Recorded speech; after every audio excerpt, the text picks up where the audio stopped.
नमस्कार, आप देख रहे हैं जनता टीवी उत्तर प्रदेश उत्तराखंड। मैं हूं आपके साथ पूजा मोहन पांडे। खबरों की शुरुआत करते हुए सबसे पहले आपको बता दें कि आज प्रधानमंत्री काशी में होंगे और उनकी रुद्राक्ष यात्रा आपको देखने को मिलेगी। क्यों कह रहे हैं रुद्राक्ष यात्रा? क्योंकि प्रधानमंत्री नरेंद्र मोदी आज अपने लोकसभा क्षेत्र वाराणसी का दौरा करने वाले हैं। इस दौरान पीएम 1500 करोड़ के लगभग की योजनाओं का कई विकास परियोजनाओं का उद्घाटन और शिलान्यास भी करने वाले हैं। अगले साल उत्तर प्रदेश में होने वाले विधानसभा चुनावों को देखते हुए मोदी का वाराणसी दौरा बेहद अहम।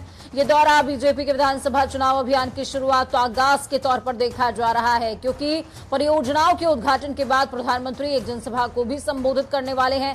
इस साल मोदी का अपने संसदीय क्षेत्र का ये पहला दौरा है। पहले आपको बता दें कि 8 महीने पहले प्रधानमंत्री वाराणसी पहुंचे थे। पीएम मोदी विभिन्न सार्वजनिक परियोजनाओं और कार्यों का उद्घाटन भी इस दौरान करेंगे, जिसमें बनारस हिंदू विश्वविद्यालय में 100 बेड के एमसीएच विंग शामिल है। सुबह करीबन 11 बजे प्रधानमंत्री यानी कि अब से कुछ ही देर बाद बीएचयू में आपको नजर आने वाले हैं। 100 बिस्तरों वाले एमसीएच विंग गदौलिया में एक बहुस्तरीय यानी कि मल्टी लेवल पार्किंग, गंगा नदी में पर्यटन के विकास के मद्देनजर रो नौकाओं और वाराणसी गाजीपुर राजमार्ग पर 3 लेन वाले फ्लाईओवर पुल समेत तमाम ऐसी योजनाएं हैं जिनको सार्वजनिक तौर पर आज लोकार्पित किया जाएगा। उनका शिलान्यास भी होने वाला है, उद्घाटन करेंगे प्रधानमंत्री। दोपहर करीबन 12:15 बजे प्रधानमंत्री Modi international cooperation and convention centre Rudraksh का उद्घाटन करने वाले हैं, जिसका निर्माण जापानी सहायता से किया गया है।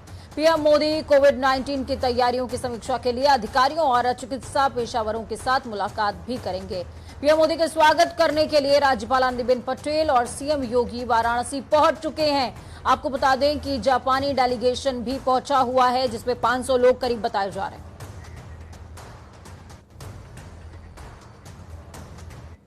वहीं प्रधानमंत्री नरेंद्र मोदी गुरुवार को अपने संसदीय क्षेत्र वाराणसी का दौरा करने वाले हैं और आज करेंगे दौरा। कुछ ही देर में आपको वो विश्व हिंदू परिषद में भी नजर आएंगे। इस दौरान प्रधानमंत्री 1500 करोड़ की सौगात देने वाले हैं काशी को, और ये बेहद खास विदेशी नजरिए से भी है और विधानसभा चुनावी नजरिए से भी। कैसे आपको इस रिपोर्ट में देखने को मिलेगा, देखिए।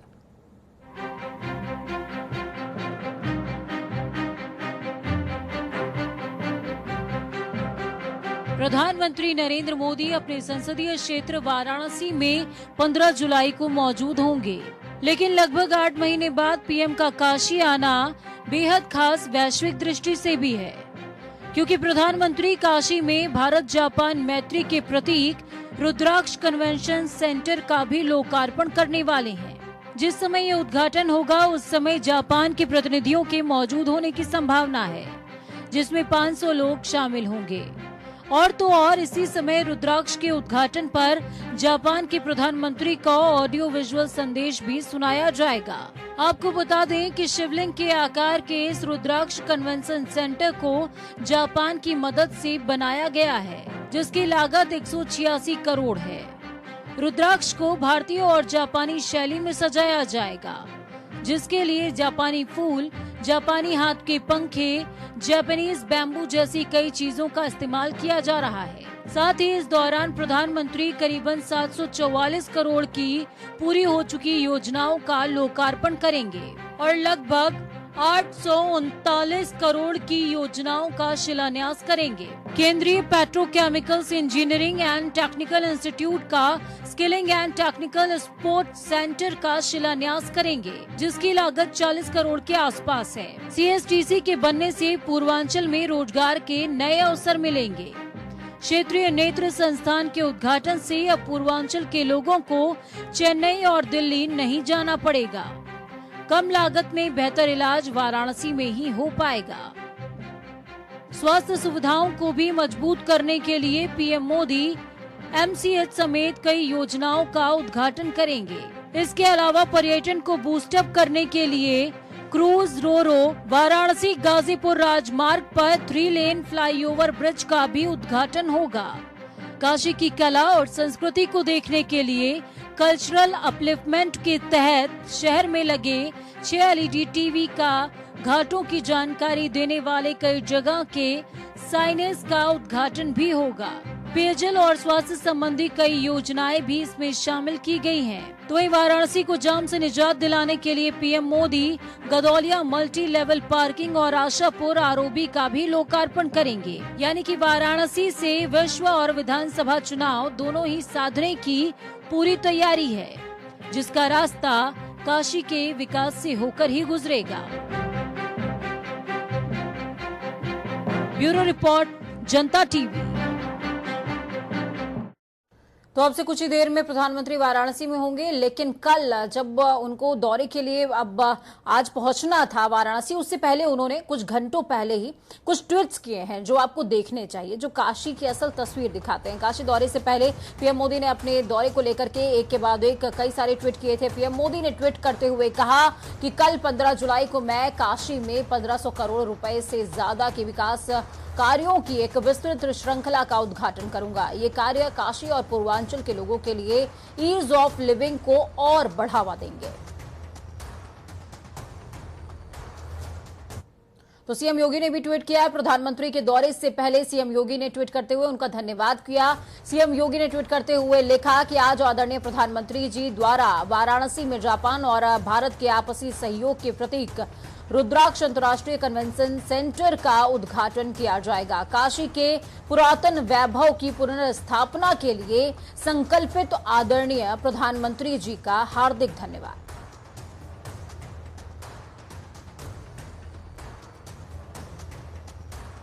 तो इस पर ज्यादा जानकारी के लिए ग्राउंड जीरो यानी कि वाराणसी से हमारे साथ धर्मेंद्र जुड़ चुके हैं। धर्मेंद्र, क्या कुछ अपडेट है ग्राउंड जीरो से? आपके पास क्या तैयारियां? पूजा, फिलहाल में मैं इस समय रुद्राक्ष कन्वेंशन सेंटर हूं, जहां प्रधानमंत्री को अभी आना है और भव्य फूलों से पूरा सजा दिया गया है। जापान की शैली से इसको सजाया गया है, जापान की पंखुड़ियां लगाई गई हैं। तमाम तरीके से प्रधानमंत्री की सजावट इस तरीके से की गई है जिससे कि जापान डेलीगेट्स और प्रधानमंत्री का जो संसदीय क्षेत्र है एक अलग और अनोखा दिखे। तो कहीं ना कहीं ये प्रधानमंत्री का जो दौरा है काफी इस बार काशी के लिए खास होगा। पूजा, हमारे साथ एक मेहमान जुड़े हुए हैं, प्रधानमंत्री जी के मीडिया प्रभारी हैं धर्मेंद्र सिंह जी। हम इनसे जानते हैं कि प्रधानमंत्री जी की इस बार स्वागत की क्या तैयारियां और किन चीजों की सौगात मिलने वाली है और क्या प्रधानमंत्री जी देने जा रहे हैं काशी की जनता को। देखिए, बहुत बड़ी सौगात पुनः प्रधानमंत्री जी जो इस काशी के यशस्वी सांसद हैं वो देने जा रहे हैं। हम अभी रुद्राक्ष के पास यहाँ खड़े हैं। आप देख सकते हैं कि ये बहुत पुराना जर्जर सा एक नगर निगम का प्रेक्षागृह हुआ करता था। जापान सहयोग के सरकार के सहयोग के साथ अपनी मित्रता को प्रगाढ़ता देते हुए आदरणीय नरेंद्र मोदी जी के कार्य में इन्होंने आज एक कन्वेंशन सेंटर बना है और जापान सरकार ने इसमें सहयोग किया है और एक भव्य ऐसा स्थान हो गया है जहां 1000-2000 लोग एक साथ बैठ सकते हैं, संस्कृति पर विचार कर सकते हैं, अपनी सभ्यता पर विचार कर सकते हैं। तो काशी को एक बहुत बड़ा तोहफा आदरणीय नरेंद्र मोदी जी अभी कुछ क्षण में देने वाले हैं। वहां यहाँ काशी पहुंच चुके हैं। पूरी काशी की जनता उनको अपने पलक पावने पर बिछाती रही है। आज भी उनके स्वागत के लिए बिल्कुल अभिभूत है और अपने हृदय से उनको प्यार करती है। ये जो 1500 करोड़ की योजना है धर्मेंद्र जी, इस बार क्या 2022 का बिगुल इसे समझा जाए? लगभग 8 महीने पहले प्रधानमंत्री आ रहे हैं और पूर्वांचल में लगभग 886 करोड़ की योजनाएं देने जा रहे हैं। तो कहीं ना कहीं ये क्या 2022 का बिगुल माना जाएगा? देखिए, अभी तक जो इसके पहले 45,000 करोड़ की परियोजनाएं मूर्त रूप ले चुकी हैं। एक ऐसे प्रधानमंत्री इस काशी को सांसद मिले हैं जो अपने सांसद का दायित्व निभाते हैं और प्रधानमंत्री के साथ साथ तो उन्होंने 45,000 करोड़ रुपए का इसके पहले परियोजनाओं का मूर्त रूप दिया जा चुका है। अब आज 1500 करोड़ से अधिक की परियोजनाएं आज मूर्त रूप कुछ लेंगी और कुछ लोकार्पित होंगी, कुछ का शुभारंभ होगा। तो ऐसी ये 2022 के बिगुल को राजनीतिक दृष्टि से नहीं देखा जा सकता। एक मोदी जी का स्वभाव है, इस उत्तर प्रदेश के मुख्यमंत्री चलिए ठीक है। धर्मेंद्र मीडिया प्रभारी हैं ये और इनका साफ तौर पर जो कहना है कि इसको राजनीतिक दृष्टि से नहीं देखा जा सकता, लेकिन सबसे बड़ी बात तो यही है कि प्रधानमंत्री आज पूर्वांचल को बहुत बड़ी सौगात देने वाले हैं और आगामी विधानसभा चुनाव है उसके मद्देनजर ये स्टेप बेहद खास होने वाला है। बहुत शुक्रिया धर्मेंद्र हमारे साथ जुड़ने के लिए, अहम जानकारी ग्राउंड जीरो से साझा करने के लिए। आपने बेहद अहम तस्वीरें साझा करी है। तो आप तस्वीरों में देख रहे थे रुद्राक्ष कन्वेंशन सेंटर को, जिसका उद्घाटन कुछ ही देर में जापानी डेलीगेशन और साथ में जापानी प्रधानमंत्री की मौजूदगी में, जापानी प्रधानमंत्री वर्चुअली जुड़ने वाले, उनकी मौजूदगी में हो जाएगा। खबरों में आगे बढ़ते हैं। यूपी एटीएस ने मसीरुद्दीन और मिनाज अंसारी से पूछताछ में मिली जानकारी के आधार पर 3 और संदिग्धों को गिरफ्तार कर लिया। इनमें मोहम्मद मुस्तकीम, मोहम्मद मोइन और शकील शामिल हैं। आपको बता दें कि बीते कई दिन पहले रविवार को यूपी एटीएस ने काकोरी क्षेत्र के दुबग्गा इलाके से 2 संदिग्ध लोगों को गिरफ्तार किया था, जिसके बाद इन तीनों की गिरफ्तारी बेहद अहम मानी जा रही है। आज एटीएस कोर्ट में इनको पेश करेगी ताकि कस्टडी रिमांड के लिए अर्जी लगा सके। तो प्रदेश में अप्रैल महीने में हुए त्रिस्तरीय पंचायत चुनाव के दौरान चुनाव ड्यूटी करते हुए सरकारी अधिकारियों और कर्मचारियों की कोरोना संक्रमण से हुई मौत के बाद उनके आश्रितों को 30-30 लाख रुपए की अनुग्रह राशि दी जाएगी।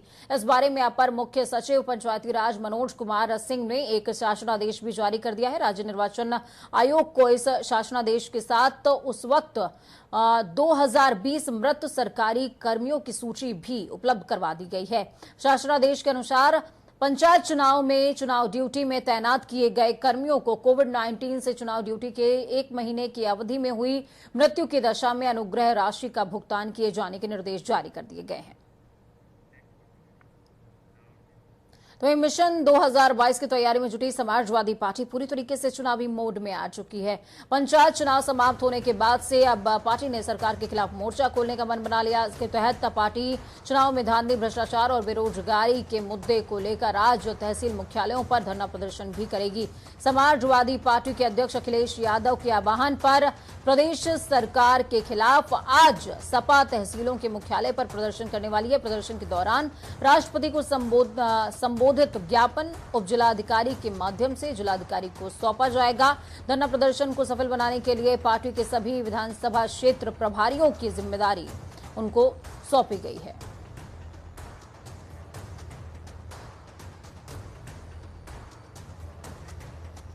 इस खबर पर ज्यादा जानकारी के लिए अनूप हमारे साथ लाइव जुड़ चुके हैं। अनूप, क्या कुछ अपडेट है आपके पास? कहां प्रदर्शन देखने को मिल रहा है? देखिए पूजा, आज उत्तर प्रदेश में तहसील स्तर पर समाजवादी पार्टी का एक बड़ा प्रदर्शन आयोजित किया गया है। हालांकि 11 बजे से है समाजवादी पार्टी के कार्यकर्ता तहसील स्तर पर पहुंचना शुरू हो गए हैं। जिस तरीके से अखिलेश यादव के आदेश के बाद एक प्रदर्शन को लेकर पहले से निश्चित था कि तहसील स्तर पर करेंगे और साथ ही साथ सरकार को घेरने का काम करेंगे। करीब 1 दर्जन से ज्यादा मांगे हैं, जिसमें महंगाई, बेरोजगारी और खासकर जो अभी नजदीकी में चुनाव हुए हैं उसमें जिस तरीके से धांधली हुई है उसको लेकर लगातार समाजवादी पार्टी सरकार को घेरने का काम कर रही है। और आज जो पूजा प्रदर्शन हो रहा है, एक तीर से 2 निशाने हैं। एक सरकार को घेरने का काम भी कर रहे हैं और साथ ही साथ कहीं न कहीं समाजवादी पार्टी का शक्ति प्रदर्शन है, क्योंकि 2022 का जो चुनाव है ऐसे में समाजवादी पार्टी को यह भी देखना पड़ेगा कि समाजवादी पार्टी के साथ में कितने कार्यकर्ता हैं, कितनी जनता है, क्योंकि जिस तरीके से आज जो प्रदर्शन होगा तरह तरह से, हालांकि समाजवादी पार्टी, क्या इसको इस तरीके से देखा जाए कि प्रधानमंत्री आज वाराणसी पहुंच रहे हैं, वहां पर वो चुनावी बिगुल फूंकने वाले हैं, साथ में इधर समाजवादी पार्टी की रणनीति पिछले 4 से 5 दिनों से लगातार चल रही है और आज वो अपना शक्ति प्रदर्शन करने वाली है, तो क्या दोनों ही पार्टियों के लिए इसको चुनावी आगाज माना जाए?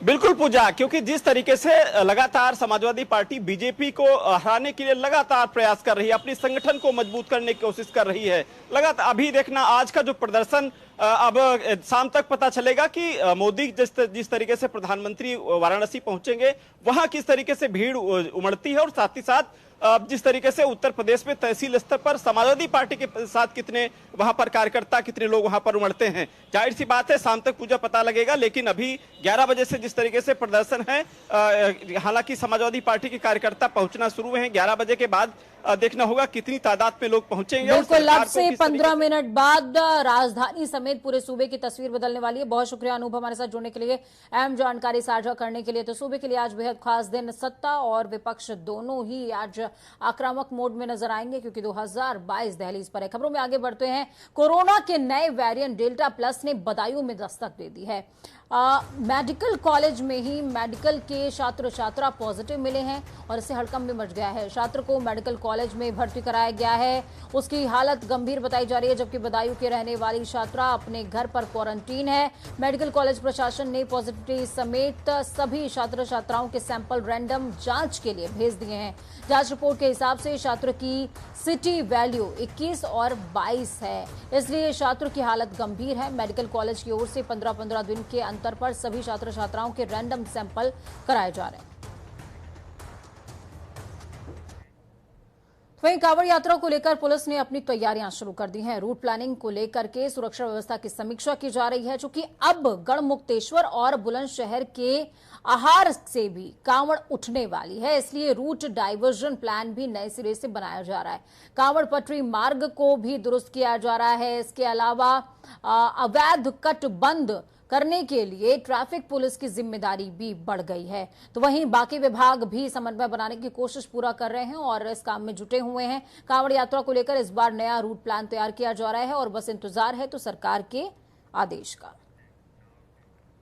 तो खबरों में रुक करेंगे देवभूमि का। कांवड़ का जिक्र उत्तर प्रदेश से हुआ था तो लाजमी है कि उत्तराखंड से भी हो। मुख्यमंत्री पुष्कर सिंह धामी बुधवार रात दिल्ली पहुंच गए हैं। फिलहाल पहले आपको ये बता देते हैं, आज वो दिल्ली में केंद्रीय मंत्रियों के अलावा पार्टी पदाधिकारियों से मुलाकात भी करेंगे। इस दौरान वो अन्य राज्यों में भी कांवड़ यात्रा स्थगित करने के बारे में केंद्र से हस्तक्षेप का आग्रह कर सकते हैं। मुख्यमंत्री इस दौरान विभिन्न प्राधिकरणों निगमों में दायित्व वितरण, आगामी विधानसभा चुनाव के मद्देनजर अन्य मसलों पर भी चर्चा कर सकते हैं। मुख्यमंत्री धामी का आपको बता दें कि हफ्ते भर के भीतर ये दूसरा दिल्ली दौरा है और बेहद खास। उत्तराखंड में रोडवेज के पहिए एक बार फिर से थमने जा रहे हैं। इसकी वजह है रोडवेज कर्मचारियों की नाराजगी। दरअसल मांगे ना माने जाने से नाराज परिवहन निगम के कर्मचारियों ने कार्य बहिष्कार पर जाने का निर्णय कर लिया है। कर्मचारियों का वेतन न मिलने से कर्मचारियों में खासी नाराजगी है। अब रोडवेज कर्मचारी परिषद और उत्तरांचल रोडवेज कर्मचारी यूनियन ने कार्य बहिष्कार का ऐलान कर दिया है। लेकिन सबसे बड़ी बात यह है कि ये हड़ताल दो धड़ों में बढ़ती नजर आ रही है। रोडवेज की हिल डिपो यूनियन ने अपना कार्य बहिष्कार रद्द कर दिया है। करीबन 2 घंटे चली मीटिंग के बाद एमडी और सचिव ने सैलरी दिलवाने का आश्वासन दिया, जिसके बाद हिल डिपो ने यह फैसला लिया कि हम विड्रॉ करते हैं, हम हड़ताल नहीं करेंगे। दूसरी तरफ मैदानी क्षेत्र, जो थोड़े से मैदानी क्षेत्रों से लगते हुए रोडवेज के कर्मचारी हैं, डिपो हैं, वहां पर हड़ताल अभी भी जारी है। वहीं कांवड़ यात्रा पर रोक के बाद उत्तराखंड पुलिस ने कांवड़ियों को राज्य में प्रवेश न करने देने को लेकर के कमर कस ली है। सीमाओं को कांवड़ियों के लिए 24 जुलाई से ही सील कर दिया जाएगा। अलबत्ता अगर दूसरे राज्यों की सरकारें या फिर कांवड़ संघ टैंकर से गंगा जल लेने की अनुमति मांगती है तो पुलिस इस काम में उनका सहयोग जरूर करने वाली है, मदद करेगी। प्रदेश सरकार ने स्पष्ट तौर पर निर्देश दिए हैं कि कोविड की दूसरी लहर के चलते इस साल भी उत्तराखंड में कांवड़ यात्रा पर रोक रहे। इस बीच यूपी में कांवड़ यात्रा की अनुमति दी गई है। हालांकि सुप्रीम कोर्ट कल सुनवाई करेगा, उसके बाद क्या होता है ये देखने वाली बात होगी। लेकिन मौजूदा परिस्थितियों के हिसाब से क्या तैयारी है वो आपको हमने बता दिया। इस खबर पर ज्यादा जानकारी के लिए अजीत कंबोज हमारे साथ में जुड़े हुए हैं। अजीत, तो क्या कुछ अपडेट है ग्राउंड जीरो से? कांवड़ियों को लेकर के तैयारी पुलिस प्रशासन की तरफ से पूरी पुख्ता कर ली गई है। हालांकि सुप्रीम कोर्ट में कल सुनवाई होनी है, लेकिन उससे पहले ये कहा जा रहा है कि 24 तारीख से कांवड़ियों के लिए उत्तराखंड की सीमाएं सील कर दी जाएंगी। बिल्कुल पूजा, के बड़ा फैसला है उत्तराखंड सरकार का कि आगामी कांवड़ यात्रा को यहाँ पर स्थगित कर दिया गया है और अन्य राज्यों से भी जो शासन के वरिष्ठ अधिकारी है वो संपर्क कर रहे हैं कि कांवड़ जहाँ से भी शुरू होती है उनको उनके मूल स्थान पर ही रोका जाए और जो भी व्यवस्था है वो वहीं पर उनके मूल स्थान पर ही की जाए। अब देखना ये होगा कि शासन स्तर से जिस तरह की बातचीत हो रही है, खुद मुख्यमंत्री पुष्कर सिंह धामी इस पर एक इनिशिएटिव लेते हुए आज केंद्रीय मंत्रियों से भी मुलाकात करके पहल वहां पर कर सकते हैं कांवड़ को लेकर। तो मुमकिन यह है कि 24 तारीख से जब उत्तराखंड की सीमाएं सील हो जाएंगी तो उसके बाद किसी भी तरह से कांवड़ियों को उत्तराखंड में प्रवेश करने की अनुमति नहीं दी जाएगी। साफ तौर पर शासन की तरफ से साफ निर्देशित किया जा रहा है कि कोई भी अगर कांवड़ की भूमिका में उत्तराखंड में प्रवेश करने की कोशिश करता है तो उसको रोका जाएगा, सख्त कानून के तहत उसको रोका जाएगा और जरूरत पड़ी तो उनके खिलाफ FIR तक दर्ज की जाएगी। तो कुल मिलाकर सरकार पूरी तरह से यहाँ पर सुनिश्चित करना चाहती है कि कोरोना के चलते जो महाकुंभ में जो स्थिति बिगड़ी थी, ऐसी स्थिति कोरोना के चलते अब कांवड़ में ना दोबारा बन पाए, इसी के चलते पूरी यात्रा को स्थगित किया गया है।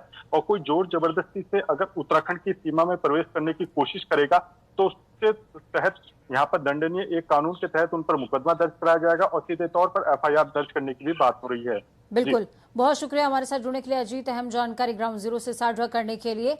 तो गंगा जल अगर आपको चाहिए तो गंगा जल मिल जाएगा, पुलिस आपको गंगा जल मुहैया करा देगी, लेकिन दोनों ही राज्यों और ये कह सकते हैं कि देश की सुरक्षा के लिए बेहद जरूरी है कि हम नियमों की पालना करें। नियमों का पालन करते हुए आस्था अपनी जगह है, नियम अपनी जगह होने चाहिए। और वाराणसी मोदी पहुंच गए हैं, इस वक्त की बेहद बड़ी और अहम जानकारी। इंटरनेशनल रुद्राक्ष कन्वेंशन सेंटर का कुछ ही देर में उद्घाटन होने वाला है। पीएम मोदी के स्वागत के लिए सीएम योगी भी मौजूद। बेहद बड़ी खबर आपको बता रहे हैं, शिव की काशी को रुद्राक्ष की सौगात पीएम देने वाले हैं। बेहद बड़ी खबर, वाराणसी पहुंच चुके हैं प्रधानमंत्री। बड़ी खबर आपको बता रहे हैं, इस वक्त की उद्घाटन के बाद प्रधानमंत्री जनसभा को भी संबोधित करेंगे। प्रधानमंत्री मोदी की रुद्राक्ष यात्रा, शिव की काशी को रुद्राक्ष की सौगात प्रधानमंत्री देने वाले हैं और 1500 करोड़ की लागत से तमाम योजनाएं जो तैयार हुई हैं वो जनता को लोकार्पित की जाएंगी। शिलान्यास होने वाला है।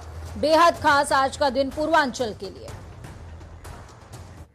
तो वक्त यहाँ पर छोटे से ब्रेक का, ब्रेक के उस पार खबरों का सफर लगातार जारी है। बने रहिए जनता टीवी के साथ, क्योंकि हमें आपकी ताकत। अपना और अपनों का बहुत ज्यादा ख्याल रखिए। नमस्कार।